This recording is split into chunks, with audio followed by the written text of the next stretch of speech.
Hey guys, welcome to the channel. Dauntless went into full release on May 21st of 2019. Since then, a whole host of new slayers have joined the hunt. I've been following and playing Dauntless since the beta release and a whole lot has changed.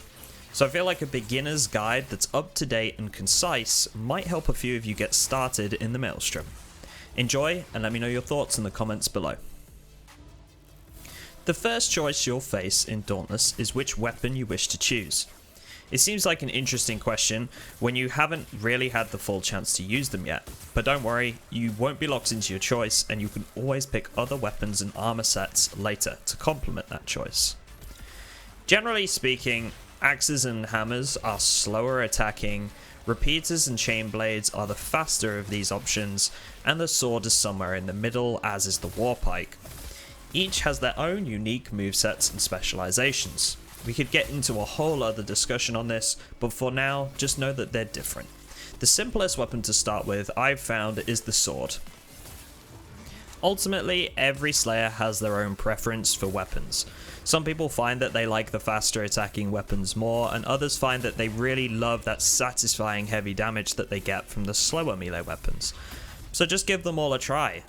The worst that can happen is that you find out you don't like the one you've built, and you have to build another. Just give it a try and see what works best for you. Crafting is the bread and butter of Dauntless and its progression system.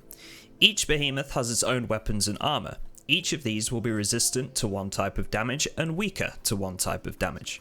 For example, fire armor will lessen incoming fire damage from behemoths like Embermane and Sharog, but will increase the damage received from frost behemoths like Scrave and Pangar. Crafting and upgrading these armor sets will not only increase your chances of success against behemoths, but will also level up your behemoth mastery. Why is this important? Well, once you reach a certain item level, your gear won't actually allow you to upgrade any further without increasing your behemoth mastery to a certain point. Crafting is a quick and easy way to tick some of these boxes and increase that mastery level. Make sure to collect supplies whilst you're on your hunts from mineral veins and plants as well to make potions, grenades and other items that increase your chances of success against behemoths. Completing your quests in the early stages of the game might seem like an obvious mention, but it has huge importance, more so than you might first realize. Completing your quests means unlocking new behemoths, which in turn then means more gear sets and weapon choices. If you don't do these quests at the start of the game and go off killing any behemoths you like, you'll soon find that you'll need to backtrack and complete your quests anyway to unlock more difficult behemoths. Completing quests will also grant you rewards such as crafting schematics, currency, and slayer cores, which hold cells to upgrade your gear. So don't put these aside, make sure to try and complete them as soon as possible, it'll help you later. You can also complete 2 patrol hunts a day and receive a whole bunch of extra rewards for doing so try to get those out of the way whenever available. Each behemoth has its own set of abilities and attacks. You'll gradually find the best moments to chain a few attacks together and deal some serious damage in between their attacks.